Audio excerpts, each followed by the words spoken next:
जब आदमी संसार से जाने लगता है तो उसका तन भी छूटता है, धन भी छूटता है, संसार का जितना भी रिश्ता नाता है सब छूट जाता है और वह अपने आप को अकेले एहसास करता है कि मैं सब कुछ छोड़ करके जा रहा हूं, आज हमारे साथ में क्या जाएगा। वह अकेलापन देख करके बड़ा निराश होता है, उदास होता है, हताश होता है। उसको डर समाता है कि इस पार तो मैं सब कुछ हार करके जा रहा हूं, उस पार में क्या होगा, क्या दशा होगा, क्या दुर्गति होगा, इसको तो केवल मैं ही जानूंगा, मैं ही देखूंगा।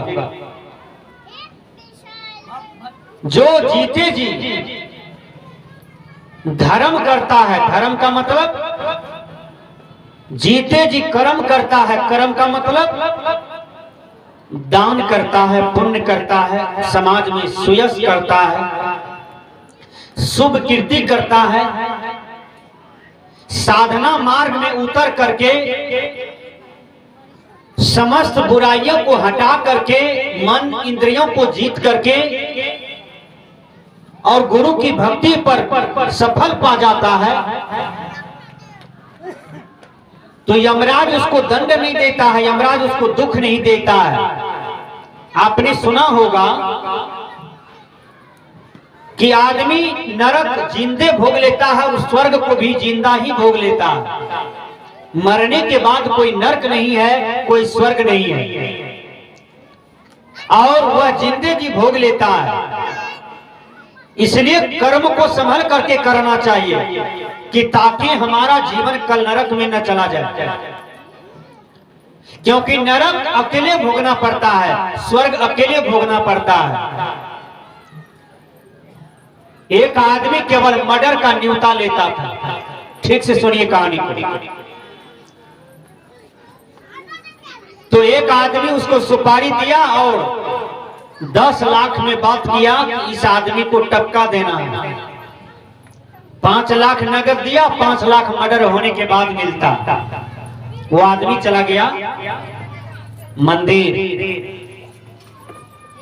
और मंदिर में आसन जमा लिया। जब मंदिर में आसन जमा लिया, अपने अस्त्र शस्त्र के साथ वो मंदिर में था कि 12 बजे रात में वो आदमी इसी रास्ते से यही मंदिर में आएंगे, भगवान को प्रणाम करेंगे, फिर गाड़ी पर बैठ के आगे बढ़ेंगे, मैं उसको टपका दूंगा। उसी समय वो आदमी आए और 1 घंटा पहले ही प्रणाम करके वो आगे बढ़ गए। देखिए, और जो आदमी मर्डर का न्योता लेता था वो आदमी का खास बेटा, निजी बेटा पंजाब से आ रहा था। ठंडी का महीना था, 7 बजे शाम में उतरा और 8 बजे तो आप जानबे करते हैं रात्रि बुझाता है। वो उसी मंदिर में जाकर के लेट करके सो गए। बहुत कुहास था, ठंडी था, हवा चल रहा था, सब शाम में ही घर में दुबक के सो गए। वो आदमी सोचा कि लगता है कि वही दुश्मन आकर के यहाँ सो गया है और कंबल से मुंह कान ढके हुए हैं। उसने 3 नट निकाला और उसी पर 3-4 गोली मार दिया सोया हुआ आदमी पर। उसका तो खास बेटा ही था और अपना ही बेटा का हत्या कर दिया। वो मार करके चला गया और उसको बोल दिया आपका काम हो गया। जब थाना पुलिस प्रभारी आया और उसका ब्यौरा निकाला तो देखा उसी आदमी का बेटा था जिन्होंने मारा था अपने हाथ से, भूल से मार दिया अपने बेटा को। अब तो वो रोता है और थाना प्रभारी के आगे में बोलता है मैं अपना बेटा का हत्यारा मैं ही हूं। याद रखना, जिस दिन आपका अत्याचार और पाप बढ़ जाएगा उस दिन आपको आपका पोसा हुआ कुत्ता भी आपको साथ नहीं देगा। इसलिए अत्याचार रावण को नहीं शोभा दिया, कंस दुर्योधन को शोभा नहीं दिया, इसलिए हर इंसान को पुण्य कर्म करना चाहिए, अच्छा सोच अच्छा विचार रखना चाहिए। संत कहते हैं कि यदि तुम संसार से धर्म कर्म करके मरोगे तो तुम्हारे साथ में धर्म ही साथ जाएंगे। कैसे? गुरुवर कबीर कहते हैं भजन के माध्यम से,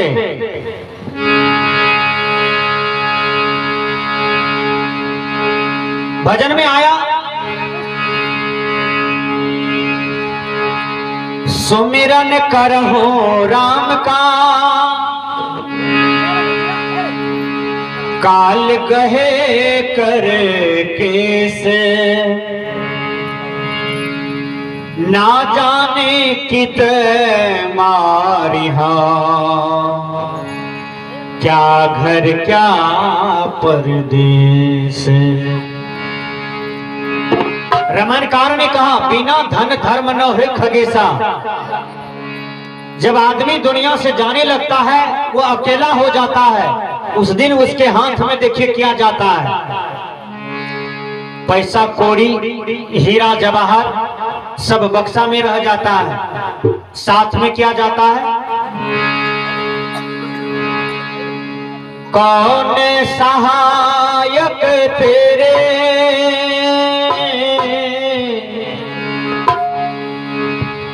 कौन सहायक तेरे धर्म बिन, कौन सहायक तेरे धर्म बिन, कौन सहायक तेरे।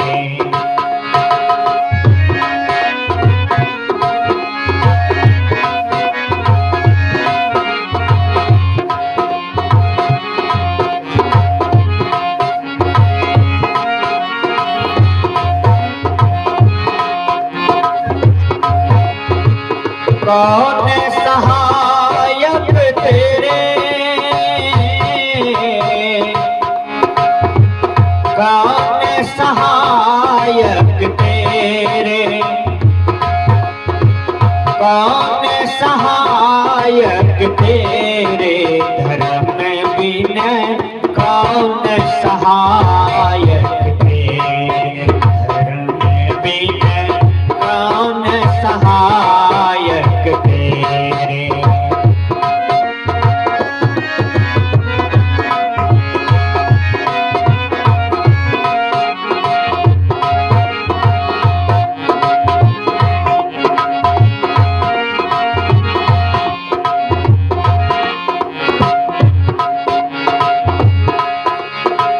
मातो पिता सुत बंधो, मातो पिता सुत बंधु पत्नी पति,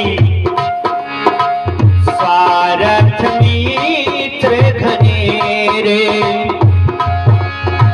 स्वार्थ मित्र घनेरे, अंत समय कोई काम न देंगे, अंत समय कोई काम न देंगे, सब ही चले मोह फेरे धर्म बिन, कौन सहायक तेरे, कौन सहायक तेरे, कौन सहायक तेरे धर्म बिन, कौन सहायक तेरे धर्म बिन, कौन सहायक तेरे।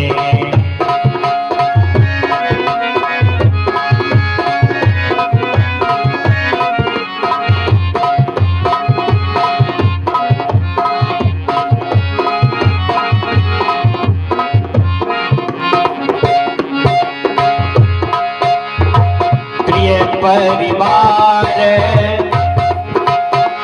कुटुंब परिजन सब,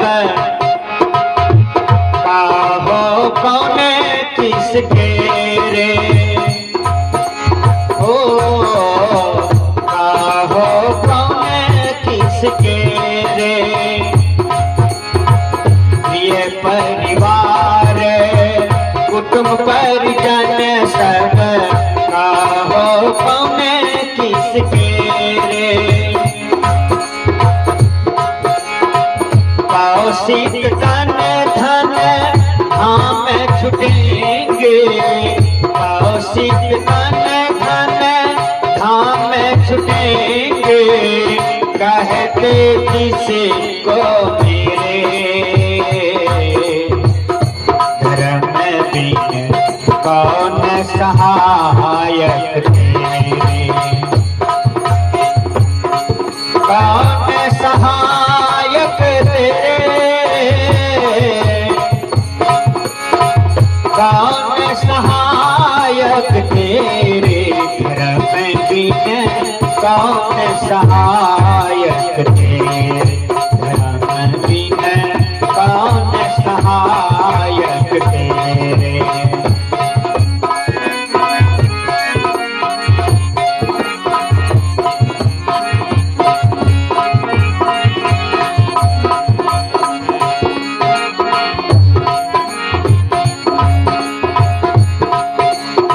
रावण अकेले चले गए, उसके साथ में मंदोदरी नहीं गई। एक ठो जलाइए, एक ठो मात्र, एक ठो जलाइए बहन जी, वहां से धुआं आता। तो रावण अकेले चले गए, उसके साथ में मंदोदरी नहीं गई। राम जी अकेले गए, उसके साथ में मां सीता नहीं गई। बड़े बड़े सूर प्रतापी यहां से अकेले चले जाते हैं, साथ में कोई नहीं जाता है। और इतना सुंदर शरीर है आपके पास, ये काया भी आपके साथ नहीं चलेगा। विचार कीजिए, साथ में धर्म कर्म जाता है। एक बूढ़ी मां भगवान को कहती है, भगवान यदि हमको 10 बीघा जमीन हो जाए, मेरा बेटा सर्विस में चला जाए, हमको मास्टर वाला दामाद मिल जाए, तो हम आपको बढ़िया इंतजाम करवाएंगे। भगवान सारा इच्छा पूर्ति कर दिया, सब इच्छा पूर्ति कर दिया भगवान, उसकी मनोकामना पूरा कर दिया। और भगवान जिसका विनती को सुन लेता है तो उसको उबार ही देता है, उसको उतार ही देता है। देखिएगा, समाज में कोई आदमी बहुत गरीब था और माँ बाप के पुण्य प्रताप से एक दिन उसका बेटा बहुत आगे बढ़ता है, लगता है कि इस टोला में सबसे आगे हो गया, हो ही जाता है। लेकिन जब धन दौलत में आगे हो गया, कहीं विचार का तब घटिया हो रहा है, व्यवहार का घटिया हो रहा है, भक्ति सत्संग में घटिया हो रहा है। एक भिखमंगा को एक मुट्ठी भीख अब उसके दरवाजे पर नसीब नहीं होता है, तो समझ जाना फिर वह संपत्ति उसके यहाँ कुछ काल तक रहेंगे, फिर नहीं रहेगा। क्योंकि बड़े बड़े राजा रंक हो गए, बड़े बड़े अमीर गरीब हो गए। इसलिए दौलत का अहंकार, धन का अहंकार किसी भी व्यक्ति को नहीं करना चाहिए। यहां से बड़े बड़े अहंकारी चले गए मट्टी के अंदर में, लेकिन किसी का अहंकार नहीं रहा। बूढ़ी मां का सब निवेदन भगवान सुन लिया। जब बूढ़ी मां अष्टजाम कराने वाला लिस्ट बनाने के लिए पंडित जी के पास गया, कहा पंडित जी हमको लिस्ट बना दीजिए, अष्टजाम में कितना खर्चा होगा। पंडित जी ने कहा 77,500 खर्चा होगा। 77,500। बूढ़ी सोचती है 77,500 जो हम रामा रामा हरे हरे कृष्णा कृष्णा हरे हरे जो खर्चा करेंगे, तो 77,500 में 4 बीघा जमीन भरना हो जाएगा। अब मकई लगाएंगे तो ढेरी पैसा हो जाएगा। उसको लोभ हो गया, वह धर्म करने से चूक गई, गिर गई, नहीं किया, लोभ हो गया टका से। तो भगवान सोचते हैं ये बूढ़ी तो हम ही को ठग लिया, मैंने इसको सब कुछ पूरा किया, अब ये हम ही को ठगना शुरू कर दिया। भगवान उसको भयंकर बीमारी दिया और उसका प्राण निकल गया। भगवान के घर गई, ये गांव कौन सी गांव है मैं तो भूल भी जाता हूं। हरिपुर कला, ये हरिपुर कला गांव है और प्रखंड मुरलीगंज है। तो प्रखंड मुरलीगंज है। यहाँ से जो जो धर्म करके भगवान के घर में गया था तो भगवान उसको नाना प्रकार का सुविधा दिया था, लेकिन वो बूढ़ी जो गई दुनिया से उसको भगवान रूम में बंद कर दिया। उसको 7 दिन 7 रोज भूखा रखा बूढ़ी को। अब बूढ़ी चिल्लाती है, छिलपिटाती है, हाय बाप बोलती है, लेकिन भगवान कुछ भी उसका नहीं सुना। भगवान कहते हैं कि अये बूढ़ी माँ, तुम 70 वर्ष तक जीवन जी हो हरिपुर कला में, लेकिन तुमने कभी अपने हाथ से दान पुण्य नहीं किया, कभी अच्छा कर्म नहीं किया इस हाथ से, इसलिए अब तुमको कोई भोजन नहीं देगा यहाँ पर, क्योंकि तुमने कभी एक मुट्ठी अनाज दान नहीं किया है, तो यहाँ तुमको कौन देगा। इसलिए अब तुम्हारे जीवन में ऐसा नौबत है कि अपना ही दांत से अपना ही तन को नोच करके खाओ, अपना ही टांग पैर में हथौड़ियां काट करके खाया, घाव हुआ, पिल्लू हुआ, फिर मर गई। विचार करना। तो जो धर्मात्मा नहीं है, धर्म कर्म नहीं करते हैं, वो जिंदे नरक भोगते हैं। इसलिए संत कहते हैं कि करनी का फल सबको मिलता है, लेकिन देर सवेर से मिलता है। इसलिए चेतन जीव निकसी जावे, कोई न आवे रे।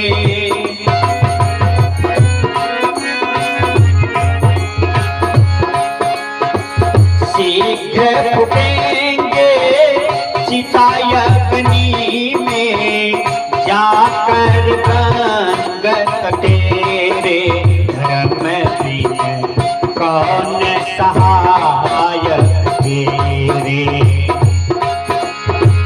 कौन सहायक तेरे, कौन सहायक तेरे, धर्म बिन कौन सहायक तेरे, धर्म बिन कौन सहायक तेरे।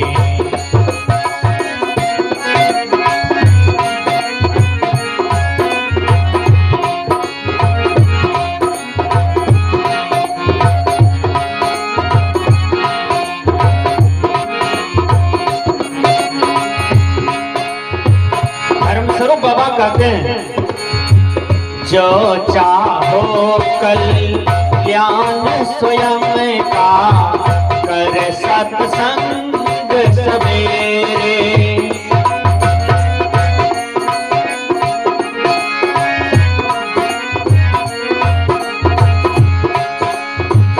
जो चाहो कल्याण स्वयं का, कर सत्संग सवेरे।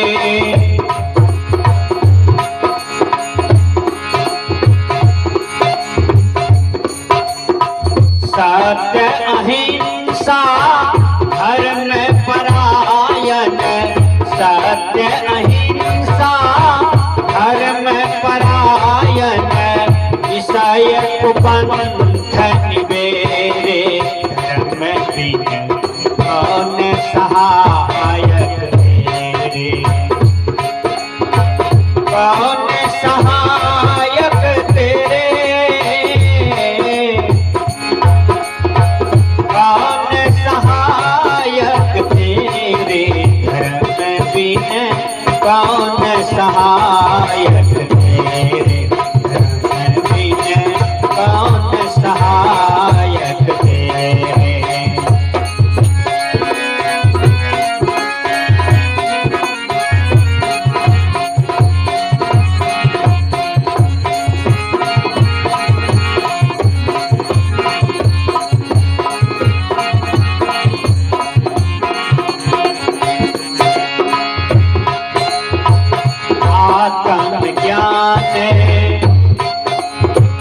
शांति सुख मूलक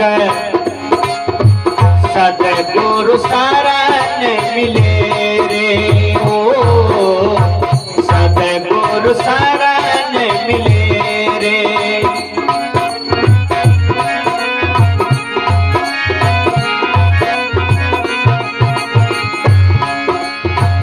धर्म स्वरूप सोई जन पावे, धर्म स्वरूप सोई जन पावे, जो निज स्वरूप मेरे धर्म बिन कौन सहायक तेरे,